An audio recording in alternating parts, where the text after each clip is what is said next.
What's up, guys? Welcome to A Reseller's Life. My name is Chris. Thank you so much for joining me. I've been asked to weigh in on the current glitches on eBay. I'm just going to give you two examples that are happening in my actual stores. I can't speak for everyone, so I'll just give you my personal experience. If you enjoy this type of content, help me out, smash that like button, but let's get straight into it. I'm going to start with the two examples of the glitches that I know personally. Also, no more used bras, but let's get into this. Tom's men's Paseo sneakers. This is a listing that I have. If you scroll down, it will show here that the US men's size is 11.5. I have it in the title and the description because this type of eBay glitch is actually not the first time it's happened. Item specifics get confused and screwed up all the time. There are a billion listings on eBay and they change item specific criteria without telling sellers a lot. That's happened a few times since I started selling on this platform. If you scroll down here when I revise the listing, it's actually recommending that I add the size 11.5. That's crazy, right? I have it listed 3 times. I have it in the title, I took a picture of the label, and I have it in the description, and it's recommending that I do 11.5, which is bonkers. So they have all these new item specifics here that obviously if you warn your sellers, then what they can do is actually prepare for something like this, but they didn't. So here you can see it doesn't show the size of 11.5, but how does that actually affect your search? Let's check this out. So this is a Tom's men's Paseo sneaker. Let me just go into regular eBay and turn the search on. You can see here, my listing does show up, right? It's on the second row, not too bad. But here's the thing. They want buyers to use left-hand navigation. So if I go to men's shoes, and I scroll down here to size, and I click 11.5, which is the size of the shoe, let's see what happens. So this is how they want buyers to shop. But look, my listing is not here, right? So this is me, a normal buyer, type in the sneaker I'm looking for, go to the left-hand navigation, type in my size, doesn't show up. Okay, I might go to Poshmark, right? Or a different website that sells clothing. Let's type in Tom's Paseo. You can see here, there's a lot of listings. If you just scroll down, Poshmark is a little bit wonky because it sorts it by just shared. So let me give you guys an example. This is basically ranked by the most recently shared, not what's best for the customer. That's why I think Poshmark is not the best platform. Although I actually think I am qualified to speak on Poshmark because I've done probably 200K in sales and I really fully explored this platform. But I think that not having, like as a buyer, there's a lot of noise because I'm not getting the best option for me. I'm just getting what was recently shared. So let's go to men's shoes, and I'm going to scroll down here and click 11.5, which is my size. You can see here, that on the top right, this is my pair of sneakers right here. This is why I love Poshmark. You guys ready for this? This is kind of an unpopular opinion, but no offense to the other people who are selling this exact sneaker, but mine looks way better. Okay, so when you are listing on a platform with, in my opinion, a lot of people who are just selling for fun or at home or whatever's in their closet, they don't have a professional setup. They're not writing perfect titles. They don't write perfect descriptions. You should be able to crush the competition, especially if you understand the market. I know the market for this pair of shoes, it's pretty flooded. It's probably about $25 shipped. So on Poshmark, I have $20 plus $6.79 shipping. On eBay, I have $25 free shipping because I'm trying to stand out against the competition, and these are everywhere, right? So you got to understand where you are. This is a competitive category. That's why I have free shipping, free returns. Do you have to have that? No. In fact, eBay is the least, of all the sites I list on, I would rather it not sell on eBay because it's so complicated to understand the final amount that you get. On Poshmark, it's very clear that after this sale, I'm going to get $16 back, period. No other funky thing I have to do. I don't have to hire a person to figure it out for me. I get $16 if I sell this. Okay. That being said, let me go into glitch number 2. Here's a GoPro that I'm selling. I'm selling it at $323. Why? Because the market is at $329. If you look at how often this sells every single day, it will sell for for $323. I know this because I've sold a lot of these at this price, and people are just looking to save a few bucks, and they want to make sure you actually have the item. They're afraid of drop shippers. They're afraid of BS fake items. So here in the picture, you can see I actually have the item in hand. It's sealed. Customers like that. I've already had 7 offers, so I know that this is going to pop for pretty close to what I pay for. This is more of what I'm doing as a reseller now, is just arbitraging popular items because because it's just less listing, less headache. I call eye bleeding, less eye bleeding. Okay, so if I scroll down here, you can see I actually have free shipping. Okay, free economy shipping, because I'm thinking, okay, less pressure on me. I can get it to the customer, over deliver on when they get it, and they're saving a few bucks. Now, here's the thing. I have Priority Express overnight available for $50, right? That means I have an expedited option, but for the most part, free economy shipping. But if I go to the actual listing, it shows $785 for expedited. I'm not even offering that. I don't have an expedited option for $785 selected. They just made this shipping option up, which makes my item not competitive. It's now $1 more than someone who's sold 100 of them. So I would rather buy from whoever that is, probably a big retailer, because they are more reputable than just somebody on the street. From somebody off the street, I want to pay a few bucks less. That's why I presented this listing like this. You got to understand your market, who you're going for. It's crazy to me though. What is this glitch? Like, they're just inventing their own. This is crazy to me. This means that I will never sell this item at this amount ever, because it's priced higher. It's above the fold. So when someone's looking for a GoPro, they're never going to scroll down and buy something that's more expensive than the top sponsored ad. That's ridiculous. That means, because usually the sponsored ad costs more. People are paying for that real estate, and they're passing the cost to the buyer. It's crazy. So anyway, I'm not that worried about this because this is pretty common for eBay. So what can you do? Let me bring up a couple people that I know. This is Monica, the Posh Hanger. Number one, you can get really good at what you do and treat this like a profession.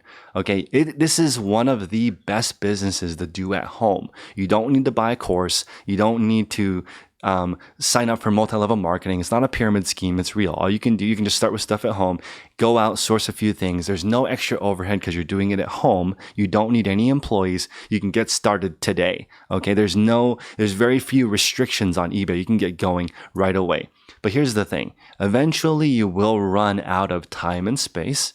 So it's difficult to do more on a part-time level without a huge amount of effort. Once you move this operation out of your house, you're really talking about, depending on where you live, between $1,000 and $4,000, between $1,000 and $4,000 a month extra in expenses by having it outside of your house. I know this firsthand because,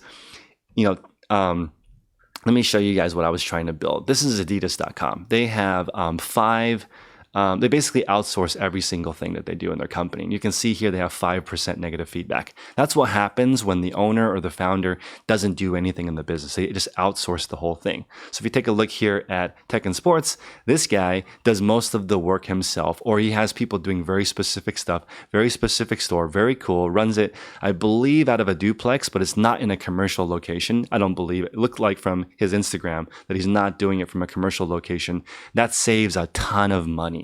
Okay, but in my situation where real estate's a little bit more expensive, very difficult to do that. But I'll show you what happened to me when I tried to do this. So you try to outsource customer service, shipping, listing, etc.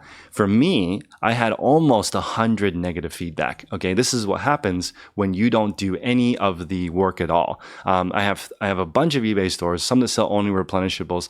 I tried liquidation twice. So this is where you buy a bulk amount of stuff. You have somebody else list it, somebody else ship it, somebody else do the customer service.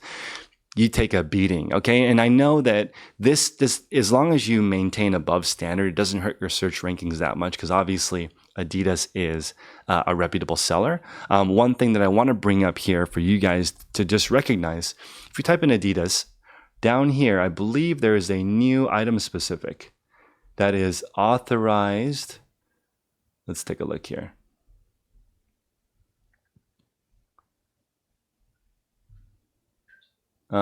It's probably okay. Maybe it's only on mobile, but there is a new item specific called authorized seller, and there is only one authorized seller of Adidas on eBay, and that is Adidas. Okay, so this is something also that's going to happen. I believe that in the future, eBay is going to start gating some brands. This is already starting to happen. You see people getting suspended to do high volume in any one of these categories. I have known now 2 Nike sellers that got suspended right around 100K in sales. Okay, so a month. So once you start scaling, these actual authorized dealers can shut you down. On eBay, there are 0 authorized Nike sellers. That's amazing.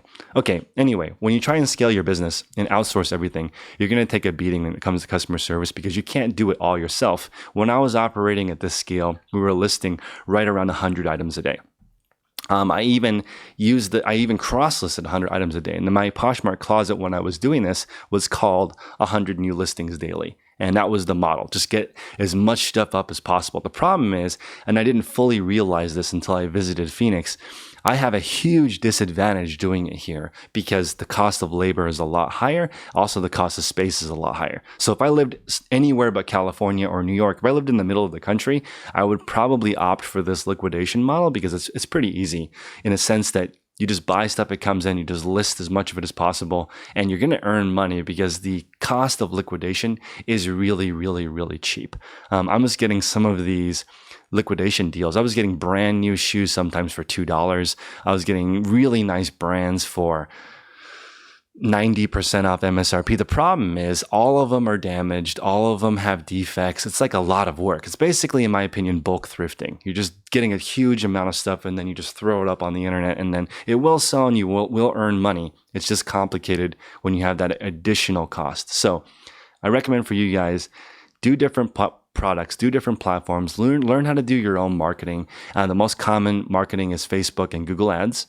Learn how to do some replenishables, learn how to do some wholesale. These are all skills you need as an e-commerce career. Okay, if you are looking at it as like a side gig, if you're treating eBay and Poshmark like Uber, like you just make money whenever you can, you're going to have these crazy emotional swings because the platforms are going to change and then you're stuck with that. But if you learn different skills, you're going to have more confidence. You're going to feel less crazy when this happens. And I do have some final thoughts for the new eBay CEO that's coming in. Right now, eBay sucks because there's no transparency. Okay, this is the issue. As a buyer, you don't know what you're getting. What buyers want is shipping, handling, and returns to be as easy to understand as possible. And then that's an issue. When you go on the eBay, you don't know how long it's going to take to get to you. You don't really understand the return policy and you don't know the handling. It's just confusing. It's not as clear as other platforms. So as a buyer, that sucks. And now we have the situation of not being able to find the right product. That's the ultimate fail. It's not transparent for sellers either. We don't know what the fees are. You have to really take out a calculator to figure out what you're paying each month. It's very difficult. There's not a consistent selling experience. They're not transparent with what they're doing on the background or in the back. The back end of the platform. They're not telling us what's going on. They're not being transparent with the fees. And they have people like myself and all these sellers that reach hundreds of thousands of people on YouTube and really take our time. Like I don't want to give you guys false information. That's why I am only showing you examples from my stores, right? So these are the people that you need to put your money into so that they can properly give the right information. Right now, without giving us resources, I didn't respond to this for a couple of days because I am busy working, right? But if I had some resources that actually research this stuff and tell people, I can actually tell people how to navigate this mess. Right now, I'm not even sure what to recommend you do other than just wait for a couple of days and see if eBay will do something. What's the use of going in, adjusting all your listings, and then they do it for you in a couple of days? So it's really crazy, guys. I appreciate you guys' time. Please like, comment, and subscribe. I'm going to see you guys on the next show, but honestly, I don't know what to do other than just wait it out, develop a thicker skin, stop hanging around negative people, and just watch another video on productivity or on learning how to wholesale or market after this video. Don't just go straight back into the drama, okay? Because it's not worth it, and you really have to think about your mental health when reselling because more than any other thing I've ever done, I've met more negative, toxic people in the industry of reselling than any other thing I've done in my life. And I've had a lot of different jobs. So this is one of those industries where it's easy to get sucked into the BS. Okay, so maybe that's my tip of the day. Just keep your brain as clean as possible. When this kind of stuff happens, try and avoid it. And just again, be in it for the long run. Reselling is honestly the easiest way to earn money on a small scale. It's not BS. You can do it at home. You don't need much capital to start. And it really teaches you about starting a business. So appreciate your guys' time. Like, comment, subscribe. See you guys next time.